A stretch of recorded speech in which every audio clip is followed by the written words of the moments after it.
Thiruvananthapuram medical കോളേജിൽ ശസ്ത്രക്രിയാ ഉപകരണം കാണാതായതെന്ന ആരോപണത്തിൽ ഡോക്ടർ ഹാരിസിനെ സംശയ നിഴലിലാക്കി മെഡിക്കൽ കോളേജ് പ്രിൻസിപ്പൽ. ഡോക്ടർ ഹാരിസിന്റെ മുറി പരിശോധിക്കവെ പുതിയ ഒരു ബോക്സ് കണ്ടെത്തിയതായും ബോക്സിനുള്ളിലെ ബില്ല് സംശയാസ്പദമാണെന്നും പ്രിൻസിപ്പൽ പി.കെ. ജബ്ബാർ വാർത്താസമ്മേളനത്തിൽ പറഞ്ഞു.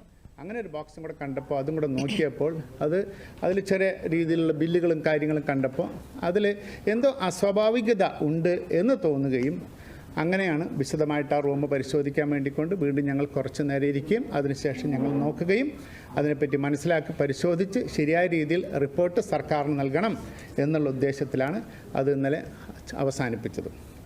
അതുകൊണ്ട് എനിക്ക് പറയാനുള്ളത് ഈ സ്ഥാപനത്തിൻ്റെ ആശുപത്രി സംബന്ധ കാര്യം നിങ്ങൾക്ക് സംസാരിക്കാൻ ഓഗസ്റ്റ് 2 മോസിലോസ്കോപ്പ് വാങ്ങിയ ബില്ലാണ് കണ്ടെത്തിയതെന്ന് അദ്ദേഹം പറഞ്ഞു.